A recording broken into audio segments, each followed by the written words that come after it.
Time today? Yeah, good.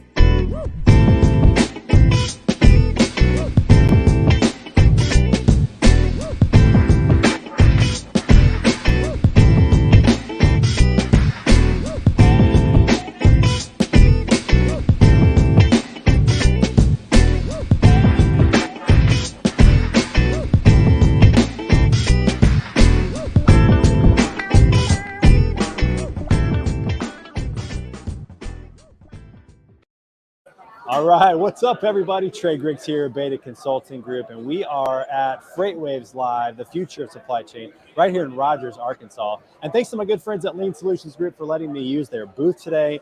If you don't know what's going on with them, check them out at leangroup.com.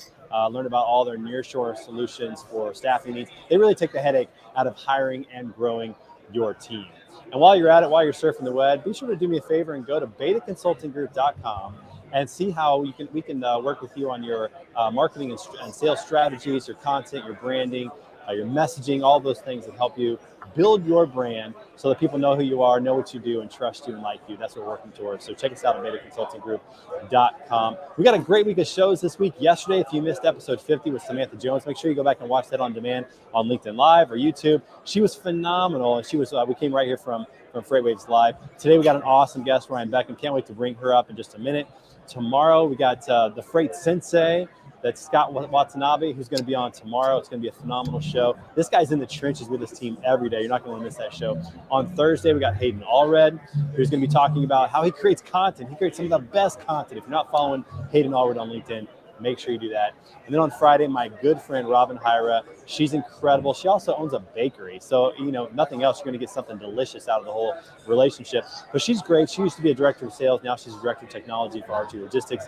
Can't wait to have her on the show on Friday.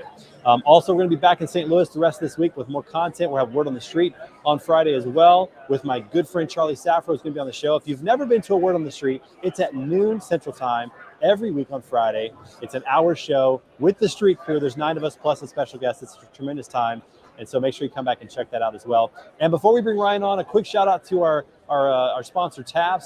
These are the good guys at Freight Factoring. They're helping educate their carriers, make sure they have all the tools they need for cash flow and other resources to really thrive in any market, in any industry. So check them out at tafs.com. All right, everybody, listen, I'm so excited to bring on our guest today. Somebody who I've met recently, but is with an organization I've known for a long time, a phenomenal organization, and she's got a great story, a great career already, even though she's incredibly young. She's had a tremendous experience we're going to talk about today. Everybody, welcome onto the show, my good friend, Rian Beckham, live and in person. Ryan, what's up? How are you? How's it going? Welcome to Standing Out. Thank you for having me. I know, it's good to have you on the show. It's good to be here. So you're with Kingsgate Logistics. Yes. But you did not start in transportation. And everybody in transportation always has a story of how they got to transportation. Tell everybody your story of how you got into transportation. Sure. So actually, before I came to Kingsgate, I was working in politics for 8 years. And I actually never thought that my future included going back to work for the family business. It was something that was totally off my radar. But when I moved back home from DC, I definitely noticed that there was an opportunity that lied ahead for me. And after some conversations with my dad, he convinced me to join the family business. So I've been here for about 3 years. Now, your dad is second generation. You're Correct. Third generation. Yep. What was it like growing up, watching your dad run the business and just learning about logistics that way, but not really thinking this is the path for me? Sure. So I would say that the business has completely transformed from the time that I was a small child seeing Kingsgate. I mean, we have just grown from this very small, friends and family only 20-person business that had fax machines and handwritten track and trace. If you're still using the fax machine out there, you might want to upgrade. Yeah, so let's hope there's other not. tools out there now. Yeah, so the technology itself is transformed completely. And then, Kingsgate as a business is just, we're light years ahead of where we were, when I was 5 years old, crawling around one of our oldest employees' desks. And it's just been so incredible to see how the business has transformed and, how they've become the incredible organization that they are today. Yeah, then you're communications director. You work with some really great people at Kingsgate, your dad being one of them, Tom Curie being the other one, who's really kind of built the brand and have become known as forward-thinking company, like in terms of technology, in terms of always kind of pushing forward. Where did that come from? Like, just talk a little bit about your dad, about the culture, about what's important at Kingsgate. Sure. So I would say, from the time that my parents and my aunt and uncle kind of took on that next second generation ownership, they saw that as an opportunity to really move forward with the business and transform it from, well, I guess technically 2 generations ago, my grandma and grandpa starting the business. And I think they saw this opportunity to really transform not only the way that the company was going from like a culture perspective, but with this technology, they saw the future. They saw this as an opportunity to really emerge as a leader in this transportation and logistics space. Yeah, no, that's really awesome. It's been fun to watch, all the people at Kingsgate, especially Tom, just kind of pushing the ball forward and creating really, really cool culture. Absolutely. Every person that I've met at Kingsgate loves working there. And to me, that speaks volumes to the leadership of an organization, to the leadership of ownership, particularly like your dad and what they've set, the culture that really set in place. But let's talk for a minute about your experience, about your career. So you started in politics. Correct. Talk a little bit about how you got into politics and what are some of the crossovers between what you did in politics and what you're now doing at Kingsgate? Sure. So right after I graduated from Xavier University in 2011. Go Musketeers. Yes, go X. I saw this opportunity to combine my passion for politics with my passion for communications, and I was lucky enough to land a press assistant's job for a Cincinnati congressman, and then I just kind of climbed the ranks of the communications ladder out there, and I left as a comms director, and I knew that I missed Cincinnati and saw some opportunities in trying my hand in some campaign work, some local politics. So I came back home to Cincinnati, stayed in the political realm. I was super fortunate to do some really exciting things, work for some great people. But eventually it did lead me to the transportation and logistics industry and back at the family business. And fortunately, my very last boss, that when I was in politics, Congressman Warren Davidson, was super supportive. And he really encouraged me to see if this could be my future. So, the Hill is quite different than the private sector. There are certainly some parallels and some crossover.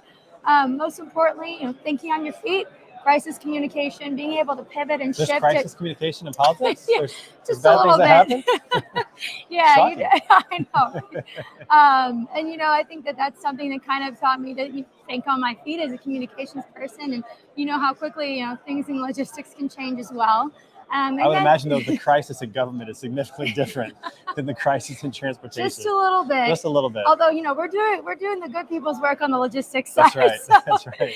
I will say too, it kind of teaches you, in politics, you do have to try and reach across the aisle. It doesn't always work out that way. It doesn't seem like it happens too much today, especially. And you have to work with all the different committees and everything, and that really does kind of translate into something like a third-party logistics business where you have all these different moving parts, all these different departments, and you have to get everybody on the same page with the same mission and goal in mind. Yeah, and yesterday we got to hear from the Arkansas governor, Asa Hutchinson, and he talked about the connection between transportation, supply chain, and state governments, which I thought was really fascinating because you have a state like Arkansas, which is a smaller state, and where things cost less, and so they have less revenue, have less money overall. And when COVID happened, they're trying to compete with states like New York that have seamlessly endless amounts of money, or at least a lot more, to bid on products or to bid on transportation and to get their products delivered. And they've had to really get creative in states like this. So the relationship between government and transportation, I didn't really think about it until he spoke.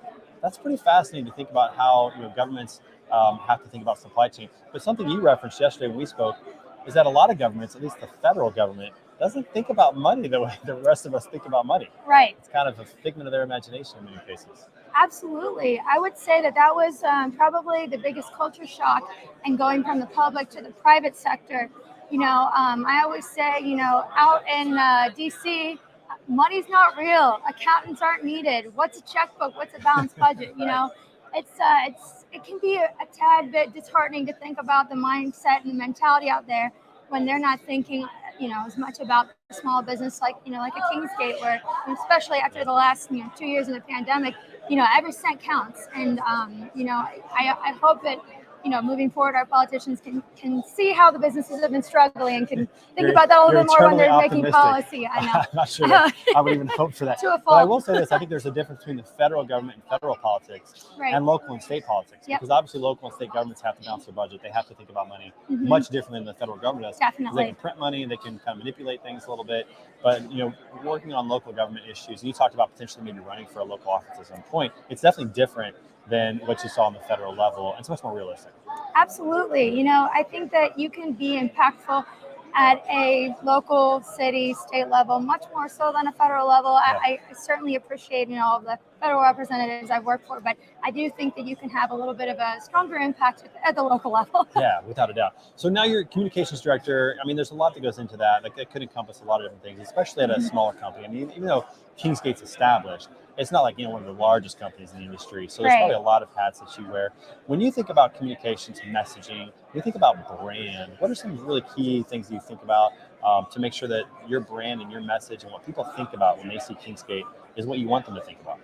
Sure. So, I always say we want to be the experts in the space. We have been in the industry for over 35 years. I think that's something that is so important to hone in on as a third-party logistics business because 3PLs are not known for longevity, and we have this kind of special asset here where we have been in the relationships and we have the same two of the same customers that we founded our business on. Really? And, that's something that's really special, and I love to. That's one of my favorite things to communicate, especially being third generation. I think about my grandparents, my dad working on those relationships.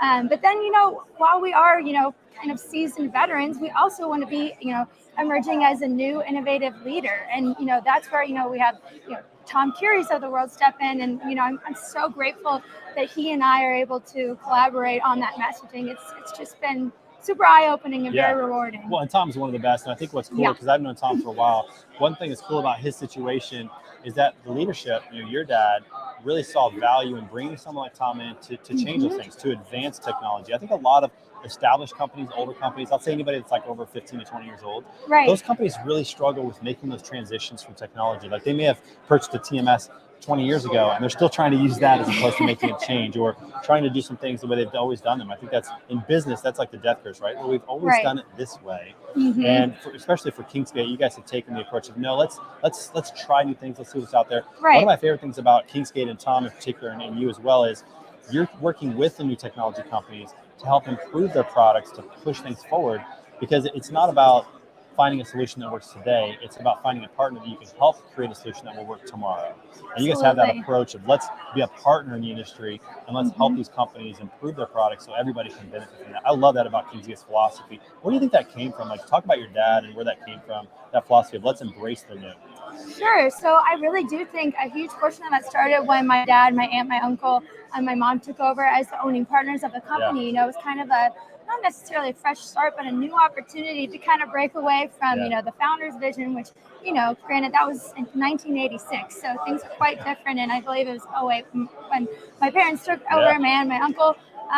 So I think that was just kind of a fresh start for them, and they saw an opportunity. I think my dad has always been a very entrepreneurial spirit. I think that very much so, absolutely embracing the new. What's the new tech? What's the latest and the greatest? And I think that really is translated into how Kingsgate has emerged as a leader in the space. Yeah, absolutely. For those that are just joining in, got Rian Beckham of Kingsgate Logistics here. Hayden, morning, brother. Hope you're doing well. Your crew is here. The Emerge people are here. Scott Watanabe, he's going tomorrow with the Freight Sensei. You guys don't want to miss that for sure. And this is, this is one of the more well-known trade shows in the industry. Freightwaves has been doing this for a couple of years now. They've got some good shows that they have here.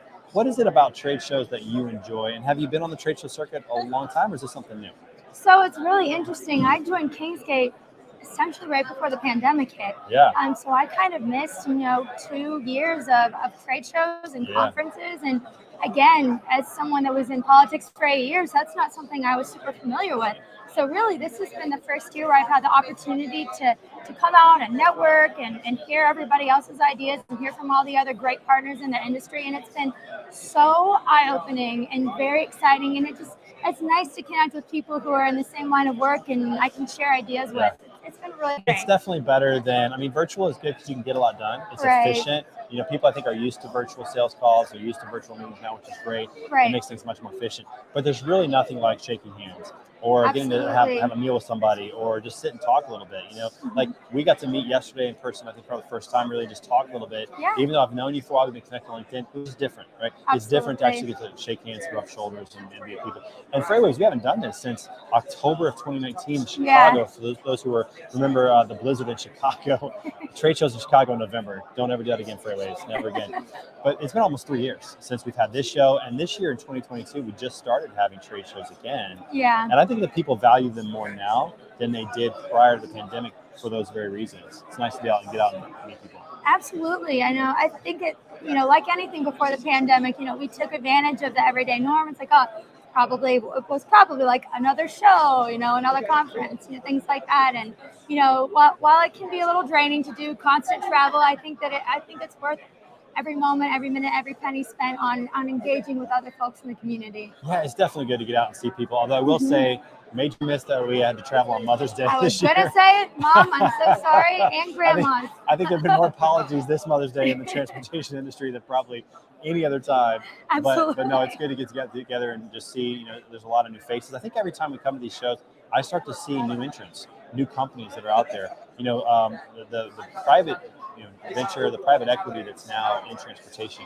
has really blown up in the last 2 or 3 years. Technology's become really hot in this sector. So you're starting to see a lot of new technology companies start to arise, starting to see new products start to arise. And I think that moving forward, that's where the industry needs to be, is to really start to push things forward to catch up in many ways from where we've been before. Yeah, I think that at this point, if you're not embracing technology in this industry, you're going to be left in the dust. I mean, if you look at all the incredible demos we've seen today, all the great booths that we have to stop by and interact with folks, I think there's just no question that this is going to be a very forward-thinking industry from here on out. And if you don't get with the times, you're going to get left in the past. That's right. Something really interesting about Freightwaves is they have the 7-minute demos, which you've never seen that. They literally are 7 minutes, and if you go over, they just cut you off. Yeah. So timing's really critical. Lights out Oscar style, they time you off the stage. I was watching one yesterday, and the guy was talking, and I just felt so bad for him because that light went off, the mic went off. It's like, you're done. Sorry about that. It's tough didn't to watch. Get to say goodbye, didn't get to end it, but it's really kind of unique here being a part of this show. Absolutely. Really fun. Now, when you think about the family business, there's always a potential opportunity that at some point you might be able to take over Kingsgate and be the leader.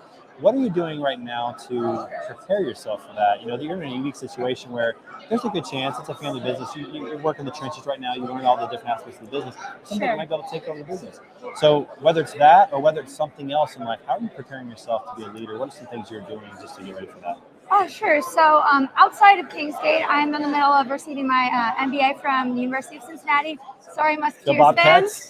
Go Bobcats. No. Bearcats. Bearcats. Oh, that's close. Bobcats is OU. I got half of it. Yeah. That's close. All right. Okay. So that again, after being in politics for 8 years, seeing an even more detailed perspective of what a business has to go through, whether it's the accounting side, things that I was not exposed to as a federal or state, local public servant. Right. That's been extremely helpful. But then when it comes to Kingsgate, again, I've been so fortunate to spend time with people like Tom Curie, who have kind of taken me under his wing and introduced me to a lot of different facets of the business. Spending time with my dad.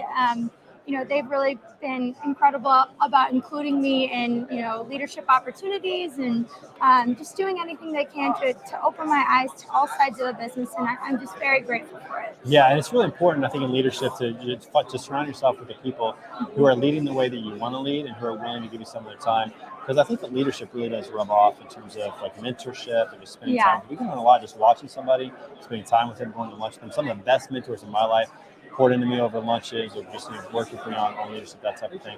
Who are some people outside of the business? So obviously your dad and Tom inside, but are you listening to anybody on podcasts? Are you reading some books? What's really been helpful for you? Sure. I've actually read 2 books in the past, I think it's been 3 months at this point. These are kind of outside mentors. Lee and Dan Cockrell, they have been VPs at the Walt Disney Company in the past, more importantly, Disney Parks, which I'm a huge fan of. And, they speak a lot on culture and how much of an impact that has on the success of your business, how your team operates, what your employees can bring to the table each day. And that really kind of opened my eyes to, while Kingsgate obviously has an emphasis on culture, it was just a different take on it. And I'm really excited that I had the opportunity to read those books, especially because they're connected to Disney. And then I would say, my last boss before I left Congress, Congressman Warren Davidson, he was not a small business owner, but he was a business owner that took over his dad's business and grew it from when he came back from serving in the Army. He was an Army Ranger. So, I've just been so blessed to be around people in my life who have done incredible things with their career, who have been incredible public servants, and it's definitely had an impact on how I try to, carry myself and who I see myself as becoming when I may step into that role one day. That's We'll right. see. Or any leadership role, whether it be at Kingsgate or somewhere else. Absolutely. Always preparing yourself for that. Yep. You know, it's never been an easier time to learn how to be a leader. And leadership is really a learned skill. There's so much great content out there. So many great leaders that are putting content out. So it's really great to have that. What was the name of the book? Yeah, What's the Culture in Your Kingdom? Okay. And then, so that one's by Dan Cockrell. And then his dad, Lee Cockrell, has a whole series of books. They're fantastic. So you're a Disney fanatic. Yes, I am. I heard that they paint the railings every night to keep them clean. You think that's true? I don't know. I think that one's a stretch. That seems like a lot. You know, I think they do some power washing. I don't know about the painting. People get there too early to do the early park entry for that paint to be dry by then. I've never been there early enough and grabbed a rail to kind of check it out. But at least they, I may have rope dropped once or twice. They keep the park in phenomenal shape. It's a lot of fun. Now, have you been to Disney? Obviously, you don't have kids. But have you been to Disney as an adult? Oh, yes. Many a time. Way better, right? Oh, yeah. Way better. I'm going back in December, actually. It's better without kids, actually. So I've got some friends back home who, they've got 3 kids. They take them to Disney, but their best trips are when they leave the kids behind. Absolutely. It's a lot of work. You get to enjoy it all yourself, and you know, no kids left behind. And we took our kids to Disney when they were 6 or 4, and I spent 2 hours waiting in line to meet Anna and Elsa with a bunch of other dads. And I was exhausted after that trip, but it was a great time. It was a lot of fun. Yeah, it's much different as an adult. Yeah, which is really good. So let's go back to this show real quick. What speakers have you heard so far that have really impacted you? Have you had a chance to listen to some speakers? Absolutely. What's been your experience so far? So you already kind of touched on the governor of Arkansas. He was good. He was a really good speaker. Fantastic. Asa Hutchinson, everybody, great speaker. Yes, I absolutely loved hearing about his journey to where he came, how he got to be the governor, and all the different administrations he's worked for, and more importantly, how government has an impact on supply chain. I think it's really important for people to hear that, because I don't know that it's very fully known, like the connection between the two. And then today we had the CEO of PetSmart. That was probably my favorite. Yeah, I'm a very big dog fan. I'm dog crazy all the time. PetSmart's got it going on. We're a PetSmart family. I was like, oh my gosh, I can't believe I'm seeing the CEO of PetSmart on the stage right now. And just, any leader that's taken the stage at this point, it's fascinating to hear everyone's journey and their own specific take on the supply chain and how we can kind of, keep improving on everything. Yeah, Freightwaves always has some really good speakers. Yeah, Billy Bean was here yesterday. Yes. General manager of the Oakland Athletics was here as well. Yep. So there's always really good speakers here, some really good content. One thing I love about trade shows, and this is just an advice to anybody out there doing a trade show, is that speakers don't necessarily have to be industry specific to be good. Right, because it's more of a business application. I mean, some of them are. Some of them talk transportation. Like I know CEO of PetSmart was talking a little bit about transportation, supply chain, but also talking about business as well. Right. But most important thing out there, if you're creating a trade show, is to get good speakers, like have good content, who are interesting to watch. Because Billy Bean, I mean, everybody's seen Moneyball pretty much. Really cool. He talked about how the data, where he sees data going now, is in injury prevention. Right. And that's not only in athletics, but it's also in workforce. So my friends over at Ergo Science are doing a lot of work with that. And so it's just interesting to hear like his take, because he's obviously not in transportation, but he has a background in data. And that's what everybody in transportation is trying to get, is good data, applicable data, actionable data that they can make good decisions on. So again, the speakers have been really good. Fantastic. Yeah. I'm very happy to see that people are being more reliant on data, especially in this industry. I mean, I think that's so crucial in making, these make or break decisions, even the small decisions. One little kink in the supply chain really impacts the whole thing. So it's been great to see. It is really. Now, have you met Ryan Rogers at Tex Locate yet? I have not. Okay, so you got to get with him. He's really clever. He always has. I took my badge off. Let me see if I have it right here. Where's my badge? Okay, so first of all, he's got the Tex Locate lanyard. Yes. You know Ryan? We did meet. Yeah, cool. So here's something else about Ryan. This shirt is from Silver Fox. Okay. This is his brand. Yeah. So that's everybody amazing. Go to silverfox.style. Okay. Right, and put in the coupon code BETA10 and you get 10% off. That's fantastic. I know, pretty cool. These are the nicest shirts that I own. Yeah, so I had to wear it today sharp. because he's here. Got the little Silver Fox logo. And if you don't know Ryan Rogers, amazing guy. But it's like that. There's so many great people here in the industry that it's just a lot of fun to meet with them, to connect with them, to talk with them as well. And so it's awesome to be back in this. Fantastic. So what is next for Kingsgate? Where are you guys headed next? Sure. So, personally, I'm hoping that we're just going to continue growing in this innovative space. I think, again, you've seen all the different opportunities we've had to partner with other people in the industry, thanks to people like Tom Curie who seek out these opportunities. And Tom's getting a lot of love today. Yeah, he is. He's right behind the computer. You tell we work together. He's here. Yeah. He's watching, so we're just buttering him up right now for dinner later tonight or something. Just making me feel good. Yeah, Tom is amazing. Yeah, he is. And, all the leadership at Kingsgate, our tech team, I mean, honestly, everybody that's at the business, I think that they now see this vision that we have to continue growing and breaking the mold and seeing what we can do next. I have all the faith in the world that we will just. I think you're going to see some big things from Kingsgate in the future. Okay. All right. A personal question. So you're a Disney lover. Yes. Okay. Do you have a favorite Disney movie? Yeah. And why is it Aladdin? Okay. Oh no, it's not Aladdin. That's a favorite classic Disney. Okay. So there's a break. There's the classic Disney. Correct. Okay. I go with that. And then there's the new, kind of more modern Disney. Yes. All right. So how about if we do one of each? Okay. Classics. Favorite classic Disney movie? Aladdin is up there. Aladdin is good. But the music is legit. I have to go with The Little Mermaid. So I was a very big fan as a child, even though I had King Triton on my bed sheets, and I was scared to sleep on my bed sheets as a kid. Hope my mom might be listening. Mom, who at Disney was like, let's laughing. make bed sheets with King Triton on it. It's terrifying. Like, why did they not put the little Ariel on that? Like that she was there too, but he was too much for bees. Yeah, the metal, like whatever that was. Yeah, like the steak. It's too much. And who has a steak in the seat? I know. It's a that little. Doesn't make sense. But Little Mermaid is a good. Okay, so that's classic Little Mermaid. Okay, how about New Age? Yeah, New Age. It has to be Frozen. Really? Because my sister is my best friend, and there's just two of us.